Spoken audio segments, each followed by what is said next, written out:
जी नहीं डॉक्टर साहब, ये हकीकत है। देखिए हम इस हवाले से भी बात करते हैं, हमारे साथ एक कॉलर भी शामिल हैं, तो हम देखते हैं कि हमारे साथ कौन है लाइन पर। अस्सलाम वालेकुम। वालेकुम अस्सलाम। अस्सलाम वालेकुम जी। जी वालेकुम अस्सलाम। जी कौन कहाँ से बात कर रही हैं? मैं सायरा बात कर रही हूँ इस्लामाबाद से। जी सायरा, क्या हमारे साथ शेयर करना चाहती हैं? पहले तो मैं ये कहना चाहूँगी कि आपके लिए कि आप बहुत अच्छा प्रोग्राम होस्ट कर रहे हैं माशाल्लाह।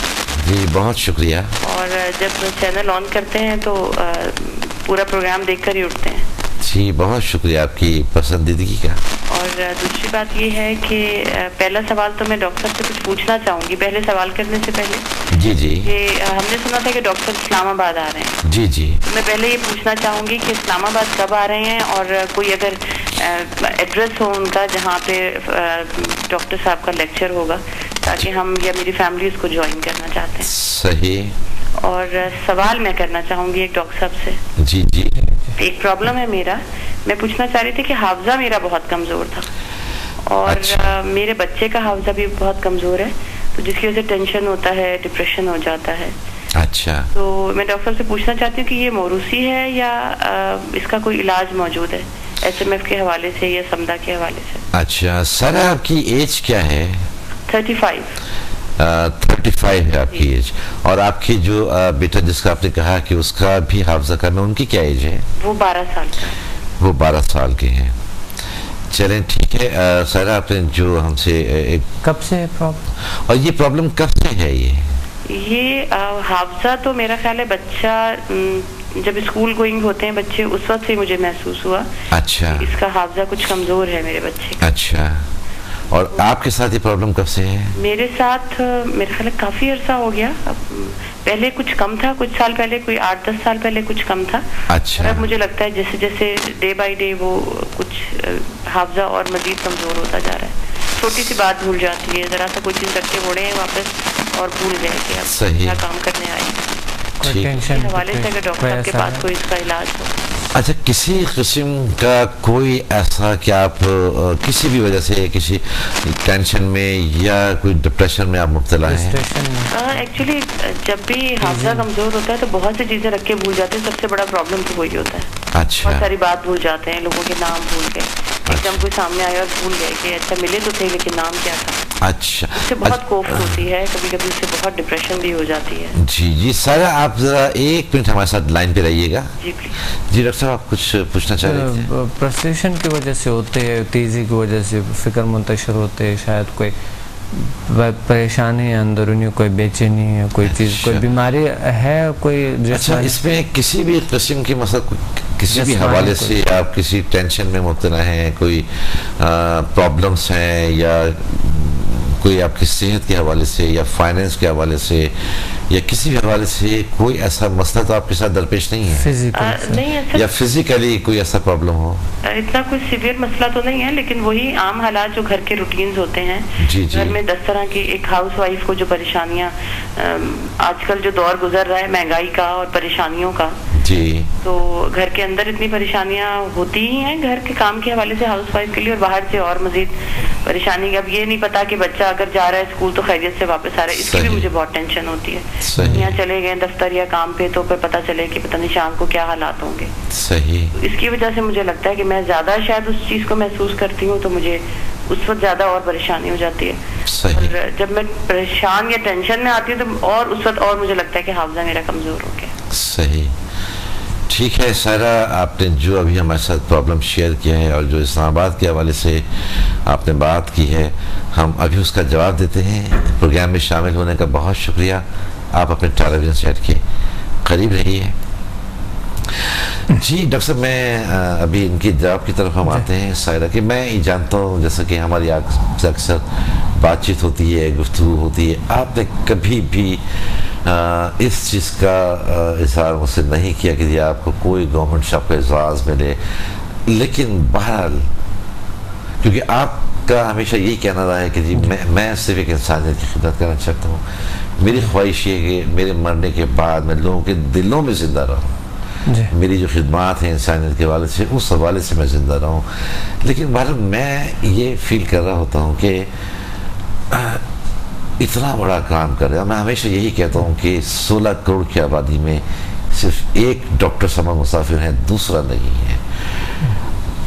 और इस हवाले से कि जो आपका शुबा है झील साइंसेस के हवाले से, अगर हम उस पर नंबरिंग पे भी आते हैं तो पहले नंबर पर भी आप हैं, दूसरे नंबर पर भी आप हैं, तीसरे नंबर पर भी आप हैं, चौथे नंबर पर भी आप हैं, और 10 नंबर तक आप ही हैं। 10 नंबर तक दरमियान में कोई ऐसा यहाँ कोई पर्सनैलिटी, कोई शख्स इस हवाले से ऐसा नहीं है कि जिसको मैं ये कहूँगी कि डॉक्टर साहब तो फर्स्ट नंबर पे और सेकेंड नंबर पर ये नो। कोई अगर आएगा तो 20 नंबर पे आएगा या उसके बाद आएगा, वहाँ तक आप हैं। तो ये हमें दुख होता है कि एक ऐसी शख्सियत, एक ऐसी पर्सनैलिटी जो इतना बड़ा काम कर रही है, पूरी दुनिया में पाकिस्तान का नाम रोशन कर रही है, एक पाकिस्तान की शनाख्त इस हवाले से दुनिया में हो रही है, और गवर्नमेंट जो है उसकी आंखें बंद हैं, वो सो रहे हैं। क्या उनका तरीक़ेकार है किसी भी एजाज़ के हवाले से? प्राइड ऑफ परफॉर्मेंस होता है, सितारा इम्तियाज़ होता है, आपके तो कोई बहुत बड़ा एजाज़ भी जो आपकी खिदमत हैं उसके लिए वो भी कम है। लेकिन भारत ऐसे लोगों की गवर्नमेंट को हौसला अफजाई करनी चाहिए। मैं तो अपने बारे में इतना नहीं कह सकता हूँ, लेकिन मुझे ये है कि हाँ, ऐसे लोग अगर है माशरे में उसको थोड़े से अप्रिशिएट करनी चाहिए, थोड़े से उनके साथ देने चाहिए, उसको तशवीक करनी चाहिए ताकि उनकी सलाहियतें और बढ़े। मैंने न तन्हा ये चीज़ें जो कि अभी हम ज़िक्र के मुतारिफ़ कराया, मैंने रिसर्च भी बहुत की है जी। मैंने नए दुनियाएं दरियाफ्त की है, मेरी किताबों में भी लिखी है जी जी। फिर मैंने इतनी किताबें लिखी है, फिर वो तहरीरें मैंने लाई है। पहली बार पाकिस्तान में इस फील्ड पे इतना ज़्यादा किताबें किसी ने नहीं लिखी है, किसी ने इतना रिसर्च नहीं की है अभी तक जो कि मैं जितना स्ट्रगल मैंने की है। मैं रशिया गया, इधर बायोप्लाज्मिक एनर्जी, उदिक एनर्जी, मैग्नल एनर्जी और बायो एनर्जी पे, वाइटल फोर्स, इस पे तहकीकात की, किस तरह की है, क्या होती है, ये हकीकत क्या है। फिर ह्यूमन पावर्स पे मैंने साइकोलॉजी पढ़े हैं। ये दुनिया के जो मशहूर तरीन लोग हैं जो कि NLP की है, सलवा की है, सलवा माइंड की है, और दूसरी योगा की है। योगा पे मैं सर्च के पीछे गया कि इंसान के अंदर कौन सी सलाहियत है, माइंड क्या है, हमारे अंदर चाक्रास पावर क्या है, रूह की पावर क्या है, औरा पावर जिसे कहता है, या मसाले जिस्म वो क्या है। मैंने हर ज़बान में उसके अल्फाज को ढूंढे। मसलन एनर्जी फील्ड जो है जिसे कहते हैं हम, जो इंसान के इर्द गिर्द, बॉडी के इर्द गिर्द होता है, इसके कई नाम हैं। इथरिक बॉडी, एनर्जी फील्ड जी, मैग्नेटिक फील्ड, और इसे कहते हैं यहाँ उर्दू से फ़ारसी ज़बान में कहते हैं मसाली जिस्म। फिर एक कुछ लोग कहते हैं इसे औरा कहते हैं जी, कुछ इसे वेव कहते हैं, कुछ लोग सिर्फ इसको बीटा, थीटा, डेल्टा और अल्फा वेव के नाम से याद करते हैं जी, और कुछ लोग एक हाली के नाम से याद करते हैं, हाला जिसे कहते हैं। अच्छा। तो ये यानी ये एक मिसाल है। मैंने हर चीज़ के, हर माशरे के हर ज़बानों में मैंने ढूंढे। फिर मुझे कई ज़बान आते हैं जिस पे मैं बात कर सकता हूँ, जिस पे मैं बातचीत कर सकता हूँ, और जिस पे मैं लिख सकता हूँ, जिस पे मैं पढ़ सकता हूँ। तो ये सारे कुछ मैंने इतने तरीके से करवाए हैं, इतने अच्छी तरीके से। और दूसरी बात यह है कि मैंने तहरीरें जब किए थे, सबसे पहले कई साल में लोगों पे आजमाया। मसलन डिप्रेशन का जो मैंने किताब लिखे हैं जी, एक बेहतरीन नेचुरल तरीके से डिप्रेशन का इलाज है उस किताब में। अच्छा।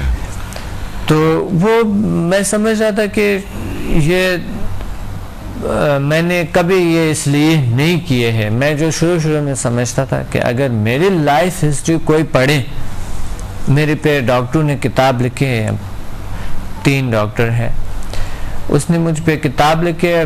मैं समझ रहा था कि इन लोगों ने जो किताब लिखा है, ये अगर लोग पढ़ेंगे तो पता नहीं दुनिया में कैसे बात हो जाएगी कि किस तरह के, लेकिन कोई ख़ास उसमें वो नहीं आया कि मेरे लाइफ हिस्ट्री जब कोई पढ़ता है ना तो उसकी ज़िंदगी में एकदम चेंज आना शुरू हो जाता है। लेकिन आजकल किताबों को लोगों को इतना टाइम नहीं है पढ़ने का, इलेक्ट्रॉनिक मीडिया है और बाकी लोग जो है ना मसाइल में गिरी हुई है इधर उधर, या फिर मोबाइल है हमारे पास आया और दूसरे कंप्यूटर आया, अब जो है ना वो किताब का जो है पढ़ना बहुत मुश्किल होता है। नुमाइश के लिए लोगों ने रखी होती है, बहुत कम लोग पढ़ते हैं, वो शेल्फ तक महदूद होकर रह गई हैं, तकरीबन ऐसा ही है।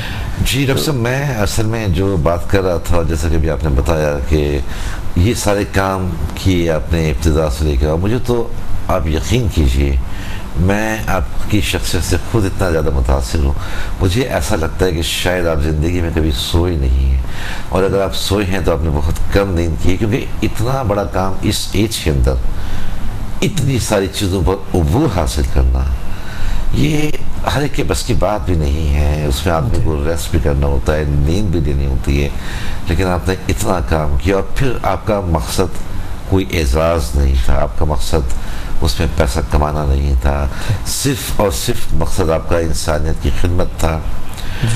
और यही है कि आप मरने के बाद, देखिए हर शख्स मरना, ये तो एक हकीकत है कि मरने के बाद भी आप लोगों के दिलों में जिंदा रहें। तो मुझे तो बड़ी शर्म आती है, आप यकीन कीजिए कि आज भी अप्रिसिएशन के हवाले से गवर्नमेंट ने आपको किसी किस्म की एजाज़ से नहीं नवाजा, जबकि आपका मंशा, आपका मकसद, आपकी मंजिल वो नहीं था